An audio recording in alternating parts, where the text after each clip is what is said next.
Qadr kechasini Makka shahrida kutishni niyat qilib turgan do'stlar, assalomu alaykum. Hoji otalar, hoji onalar, salomatmisizlar? Alloh taolo umrlaringizni uzun qilsin. Inshaalloh 18-mart sanasiga Toshkentdan uchishga reys qo'yildi. Ya'ni Qadr kechasi bilan hayit namozini Makka shahrida kutish imkoniyatiga egasizlar. Malakali 50 boshi sizlar bilan birga ketadi va birga qaytib keladi. Xo'p, haram yaqin gassisalar 2 mahal saharlik bilan iftorlik bo'ladi. 14 kunlik, 15 kunlik paket, 3 kun Madina Munavvarada, 11 kun, 12 kun Makka shahrida bo'lasizlar inshaalloh.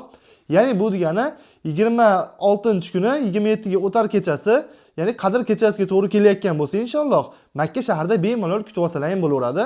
50 boshlar o'sha aytib o'tganimizdek sizlar bilan birga ketib, birga qaytishadi. Ya'ni malakali 50 boshi sizlarga o'sha Toshkent xalqaro aeroportdan birga olib ketadi va birga qaytib keladi. Bunaqa imkoniyat kam bo'ladi. Ya'ni hozirda joyimiz bor, 25 ta 30 ta joyimiz qolgan. Ekranda ko'rinib turgan nomerlarga bemalol aloqaga chiqish imkoniyatiga egasizlar. Bizlarni musofirda kuzatib turgan do'stlarimiz bor. Telegram, WhatsApp ham bor. Bemalol Telegram yoki WhatsApp orqali aloqaga chiqish imkoniyatiga egasizlar do'stlar. Bir dona Zagram pasport evaziga joylarni bron qildirsalar ham bo'ladi. O'sha aytib o'tganimizdek, haram yaqin gassisa, 2 mahal milliy taomlar bo'ladi. Ya'ni saharlik bilan iftorlik bemalol milliy taomlarda qilasizlar. Ramazondan keyin, hayitdan keyin inshaalloh 3 mahalga o'tadi. Ya'ni hayitdan keyin 1-2 kun yana Makka shahrida yashash imkoniyatiga ega bo'lasizlar. Unda 3 mahal milliy taomlarga o'tadi inshaalloh. Xo'p, haramdan gassisamizning masofasi 1,5-2 kilometr oralig'ida bo'ladi. Madina shahrida esa 100 metr, 150 metr masofada bo'ladi. Xo'p, o'sha sharoitlarni aytib o'tganimizdek, o'sha sharoitlar xuddi shunaqa bo'ladi. Bundan hech qanaqa bir o'zgarish, ya'ni uzoq gassisa bo'lib qolmaydi yo turk arab taomlarida oziq-ovqatlar bo'lib qolmaydi. Undan tashqari 50 boshi sizlarga inshaalloh sayohatlar ham qilinadi. Ramazon oyida to'g'risi ko'p joyda sayohatlar yopiladi va sayohatlarga olib chiqilmaydi.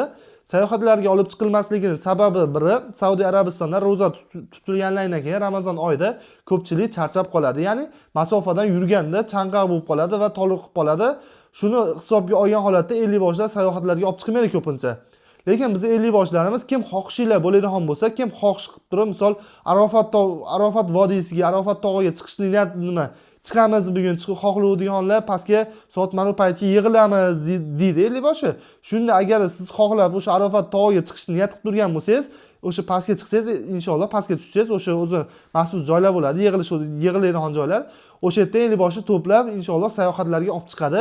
Bemalol sayohatlarimiz ham bor, sayohatlar yo'q ekan demanglar do'stlar. Bir dona Zagram pasport evaziga joylarni bron qildirsalar ham bo'ladi. Narxi $1300, $1300 ko'pchilikga qimmat deydigan bo'lishi mumkin. To'g'ri, hozirgi kunda xo'p 10-11-sanalarga $900-950 dan chiqarildi, lekin Ramazon oyi Qadr kechasiga gassisalar 2 barobar, 3 barobar ko'tarilib ketadi. Shuni hisobiga narxlar ko'tarilib ketadi. Ham avia chipta biletlari ham talab kuchli bo'lgan hisobiga, misol $300 ketish bileti o'zi bo'lsa, o'sha kunlarga $450 ga hisobga chiqib qoladi. $100, $150 qo'shilib qoladi. Har bitta xizmatni o'zi.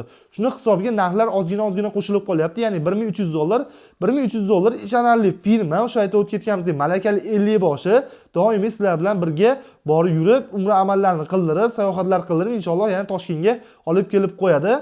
Xo'p, ekranda ko'rinib turgan nomerlarga tezda aloqaga chiqinglar va o'z joylaringizni bron qildiringlar. 18-mart kuni kechki payt inshaalloh reysimiz uchib ketadi. 10:30 da kechki soat registratsiya boshlanadi va xo'p 29-kunga o'tar kechasi samolyotimiz reysimiz uchib ketadi. Ekranda ko'rinib turgan nomerlarga tezda aloqaga chiqib, joylaringizni bron qildirib qo'yishlaringizni so'rab qolamiz. Bundan keyingi videolarda ko'rishguncha o'zlaringizni ehtiyot qilinglar.